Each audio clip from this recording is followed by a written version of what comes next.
Welcome everybody to today's video. In this video I will talk about all things you need to know about Penny Dreadful Season 39, the upcoming Penny Dreadful season.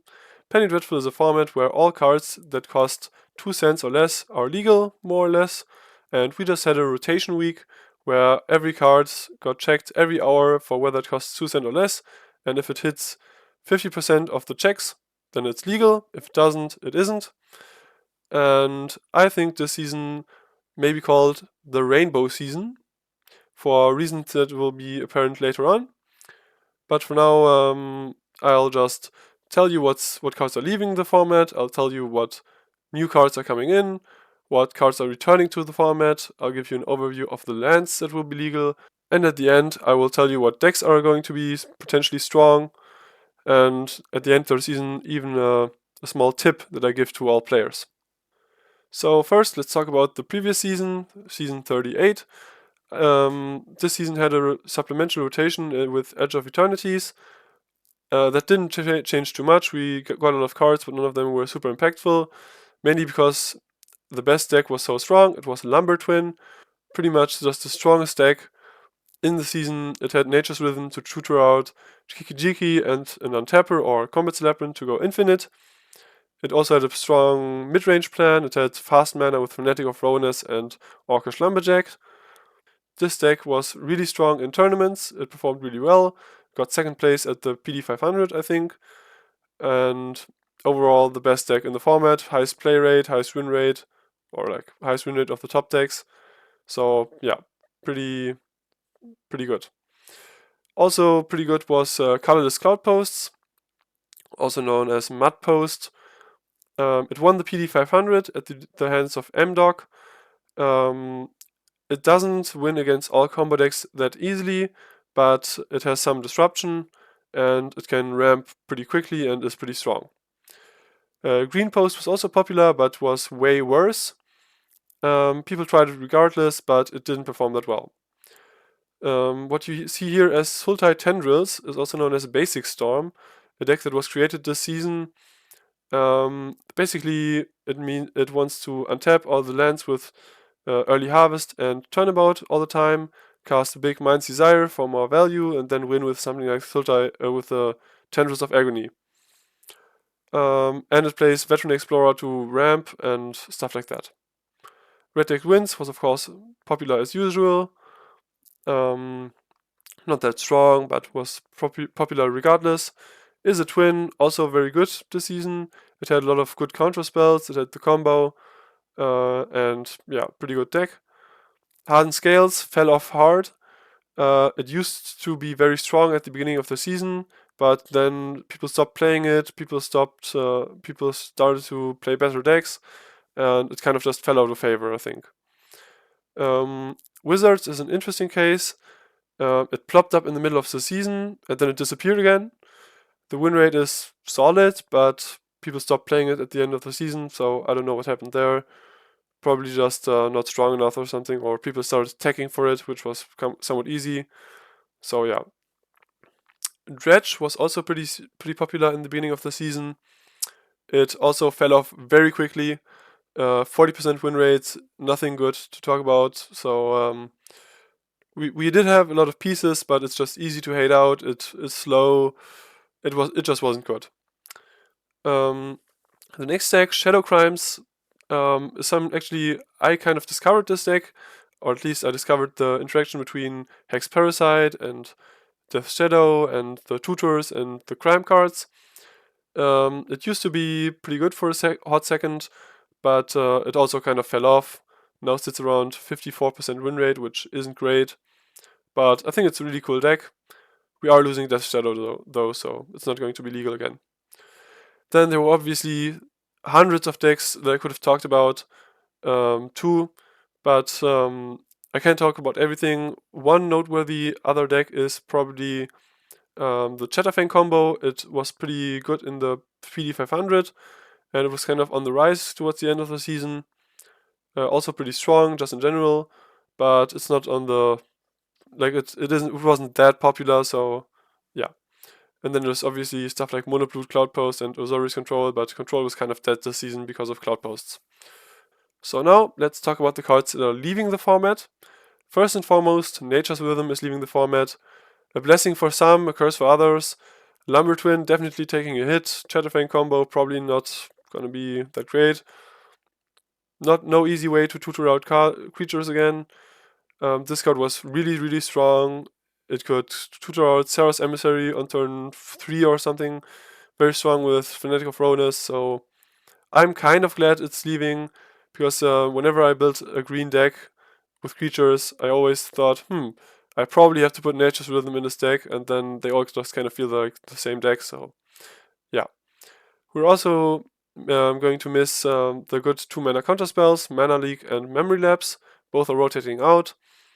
We do have some other interesting counter spells, but not these two. We're also losing Hogak. Hogak was pretty good this season, probably its best season, but no more Hogak in PD season 39. We're losing Death Shadow, sadly. It didn't perform super well, but it was still quite fun. Noteworthy also, Pestomite is leaving. So there's like only Bellringer if you want to flash in something on turn 3 and then go Splinter Twin later. So yeah, that's leaving. Town Creature and Setter Wayfinder, basically the same card. They are also leaving, so graveyard shenanigans are going to be harder. They were pretty good. You could fix for your lands and stuff like that. But yeah, they're leaving. Also leaving is not Cloudpost, but Glimmerpost and Vesuva. We still have Cloudpost and Thespian Stage, but these two are leaving, so Cloudposts are going to have a harder time, probably not going to be that strong. Control players are going to find this very good. I don't know if I find it very good. I kind of liked having Cloudpost and Vesuva, but it was definitely quite strong, so it's, yeah, justifiable to not like it. Veteran Explorer is also leaving, so no more mana shenanigans, no more Sultai Tendrils, Basic Storm probably. And the strongest card of the season, the Poo Poo UFO, sadly leaving. I don't know what I'm going to do without it. It's a tragedy. So now let's talk about the new cards, the exciting cards that are going to enter the format. I think one of the most important pieces are going to be Satoru and Basim. They are somewhat similar. Satoru draws a card whenever you cast something for free or whenever something enters without being cast. Combos with a lot of things, Norn the Wary, Ornithopter, everything that costs 0, reanimation spells, blink spells, stuff like Primal Prayers, where you aren't casting the cards for their mana, but for energy or something like that. And it can be done however many times you like each turn. No once each turn clause or something like that. So Satoru is going to be really strong, I think. Also great stat line. And his best friend is probably going to be Basim. Can only draw a card once per turn, but can be made unblockable, can gain some counters, and it's a bit easier to trigger. You just have to play some legendary cards or some artifacts or some sagas, but those are pretty rare. And yeah, so I think Dimir is going to be a pretty good color combination this season because of those two. We also have Shark Typhoon, generally very strong card. Probably going to be played in Cascade decks because you can cycle it. Probably going to be played in some Is It Twin sideboards or something like that. But overall, just a very strong card. So Vondam, I'm still torn on this card, but I think it has a lot of potential. It combos very well with Norn the Very, because Norn goes into exile each turn. Can exile something when it dies. So yeah, a lot of potential there. Archmage's Charm is probably the best counterspell we have. It is very restrictive in its color combination, as in you have to pay 3 blue for it, but it's very versatile.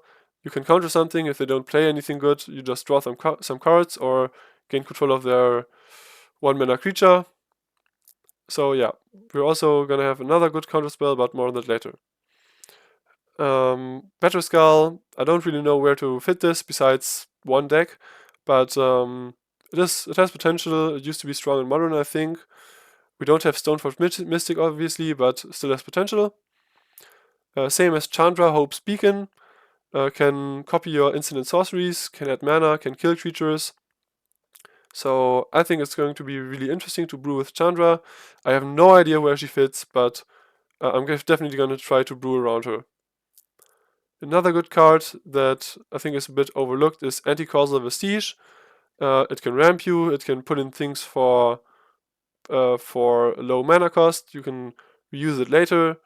In my testing, it was really strong, or at least pretty strong, in the Timur Battle Crier deck that I built. Also, it's going to be played in some Cascade decks, because you can cast it for less than its mana value. So yeah, pretty strong. And the most exciting card for some people, Splinter Twin, legal for the first time. Actual factual Splinter Twin. We still have Kikijiki, and we had Kikijiki before, but this is potentially 1 mana cheaper. Also, you can put it on different creatures, so you kind of can dodge Pithing Needle a bit better and Phyrexian Revoker. So yeah, that's going to be a major game player in the season, probably in season 39. And because I wanted to include one Spider-Man card, or like one Omen Pass card, Ancestral Carvings, pictures of Spider-Man, I think, also legal. I think this is pretty interesting, can basically be like stock up in a way. Of course it's kind of worse, but you can blink it, you can sacrifice it to ramp or to mana fix, and yeah, I like this card. Some more new cards. We have Champion of the Parish for the first time, basically Champion of the Parish, but for zombies instead of humans. I don't know if we have many good zombies, I didn't really look at it, but has potential for sure. The Water Crystal, this card is interesting because it combos with something like Mesmeric Orb, where you can mill them for 5 with each thing that they untap, killing them pretty quickly. And we also have all the 4 other crystals from Final Fantasy. I don't think they're that great. You can probably not run too many of them because they're legendary, but good to know for sure. Matoya, also pretty interesting. Can draw you a lot of cards with stuff like Temples, with stuff like Viscera Sia, which we also have returning. So basically you can sacrifice your creatures and draw a card each time. I don't know where this really fits, but it definitely has potential. Also strong cards, Skitterbeam Battalion. This is mainly here because it combos really well with Timur Battle Crier. So if you have 3 Battle Criers, you can cast this for free, and it also powers up your other Battle Criers so that you can cast some like Doppelgang for a great X cost. Yeah. We also have Hollow Taunting, card for Enchantress. I'm not the biggest Enchantress fan, but if you are, then here you go. We have Vivian, Monsters Advocate. I don't know how strong this is. People have told me that it could potentially be strong in Twin, because you can play Kikijiki afterwards, after you play her, and then you can tutor out your untapper and win the game immediately. And also you can play it off Orcish Lumberjack mana on turn 2, and then it's really good value. So this card is really interesting. I don't know if it's going to be good, but yeah. We also have Leyline X for the first time for all equipment gamers. Can be entering the battlefield for free on turn 0. I don't know if this has a real home, but it's definitely going to be tried out. Also interesting, Enemy's Charm. Pretty versatile removal. Can basically be a divination if you have enough creatures in the graveyard, or planeswalkers. Can gain you some life. Yeah, I like this card. It's probably just going to be played in mono black aggro, maybe some decks that are traditionally all black mana, like H and K combo, or, well, Living Death, but we don't really have Living Death, so versions of that. But yeah. Starfield Vocalist, also interesting card, can double your ETB triggers, can be warped in.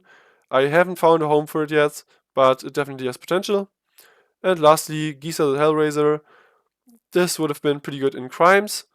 We don't have the Shadow anymore, but we still have some crime enablers and some crime payoffs, so maybe it's going to be strong, maybe in Sultai Control or something. Yeah, definitely has potential. Okay, now let's talk about some returning cards. We got Cryptic Command back, pretty good counter spell. Can also tap your opponent's creatures, return stuff, draw a card. I think this card is going to be really strong in stuff like Is It Twin, Is It Control, maybe Lelia Cascade. I don't know how good that will be without Bloodbraid Cascader or Bloodbraid Challenger, I think it's called. But yeah, pretty strong card. Eladamri's Call, instant speed creature tutor, always pretty solid. Could be played in stuff like the Kona combo or other Selesnya decks. Chain Lightning, always strong, great burn spell, great removal, especially since besides some other things like Torch the Tower, we don't have that many 1-mana removal spells. This one is not instant speed, but it's still very strong. Dig Through Time, also always pretty good. We don't have fetch lands, obviously, but it can draw 2 cards, or like look at the top 7 and get 2 of them for 2 mana potentially. Can be pretty good. We got back Hypergenesis. Last time we had this, it was not that strong, but this time we don't have good 2-mana counter spells, so maybe it's going to be a Hypergenesis season. Who knows? We have back White of the Reliquary. We don't have the lands that sack themselves immediately to get a basic, which is kind of sad. But we have Grist. We have the 1-mana Grist. We have Springheart and Tuco. So you can do some White of the Reliquary stuff. We have Altar of Dementia, great for Doomsday Excruciator, great for Hidetsugu and Carry combo. Great for Lamplight Phoenix. We have Profane Tutor. This is going to be played in basically all black decks, I assume, or at least like the slower black decks. Cascade decks potentially. Combo decks potentially. Yeah.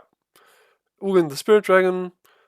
Since we don't really have that good of Cloudpost mana, I don't think Ugin is going to be great, but he's pretty cool. He's a big dragon. I think he's going to be relevant at least to some degree. And lastly, we have Bitter Blossom. Bitter Blossom isn't great in this format, but if you like it, like many people do, you can play Bitter Blossom. And now let's talk a bit about the lands. And this is why I called the season the Rainbow Season. The lands are ridiculously good. We have 6 of the fast lands for the first time. Last season we had 2 fast lands. Those were the first fast lands we had. Now we have 6 of them. 3 green ones, 3 blue ones, 2 red ones, and so on. Yeah, I think these are going to be super relevant. The most important turns of the game are usually turn 1s, 2, and 3, and those are when they come untapped, unless you're ramping. So I expect to see a lot of these. We also have 2 shock lands, also first time. We had 1 shock land before, that was Godless Shrine. Now we have Stomping Grounds and Breeding Pool. So Timur mana is ridiculously good as well. We also have Waterlogged Grove. If you are a fast aggro deck and want to draw some cards later, then it's basically a better pain land. We have Valakut, which can enable some combos. And besides that, we obviously have all the pain lands, check lands, temples, filter lands, all snarls except for the Rakdos ones. The Rakdos one. The snarls are the ones where you have to reveal a card from your hand, like an island or something, like a basic land, or like one with a basic land type to make them come in untapped. We have the 5 standard Tango and Cycle lands. We have 4 out of 5 Vivid lands. These can make every color potentially. Lots of creature lands, lots of utility lands. We only have 2 real tri lands. We have also Murmuring Bosk, which is okay-ish. And besides that, we have Thran Portal, Mount Doom, Forbidden Orchard, Spire of Industry, Glimmer Void, and a lot of other potentially useful lands for some decks. Yeah, like I said, we have Cloudpost and Thespian Sage. We also have Echo and Depth, if you can somehow get your Cloudpost into the graveyard, but that's going to be rarely relevant, I think. And interestingly enough, we have 4 out of 5 adventure lands, I called them, from Final Fantasy. We don't have the red one, but I think these are going to be pretty strong. They always come in tapped, they make 1 color, but they can be played as adventurous for like 6 mana or sometimes less. And then you can play them as a land later or on the same turn. Okay, now some decks to look out for. I think we will see a lot of Satoru plus Basim piles. Grixis, Sultai, maybe even pure Demir, although that is more unlikely. Maybe 4 color. I think these will probably be pretty strong. Obviously, we're going to see twin. We have actual Splinter twin. So people are going to try like Jeskai twin, Izzet twin, Lumber twin probably. Blue base control probably not going to be super strong, but we have Archmage's Charm and Cryptic Command. These are pretty strong counter spells, so maybe it's going to be good enough. Hypergenesis Cascade, as I said, could be strong because of the lack of 2-mana counter spells. The best of which probably is Make Disappear, which is okay-ish, but isn't great in pure control decks at least. Yeah, Valakut piles definitely going to get tried out as well. Some equipment piles, for example, Esper Raton, which is my pick for the deck I'm going to probably be playing first.